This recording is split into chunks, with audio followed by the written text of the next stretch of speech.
امروز 15/5/1405 زمین برنج، روستای کتکان، علموت غربی. استفاده از هیومیک اسید شرکت آبادگران خوزستان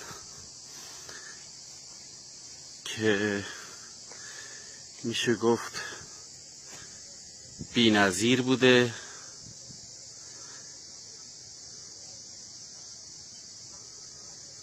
هیچ کودی استفاده نشده، فقط همین کود استفاده کردیم. با توجه به اینکه خودم هم رشته تحصیلیم این هست، گیاه‌پزشکی خوندم، فکر میکنم که عالی باشه. حالا تا زمان دامبندی به امید خدا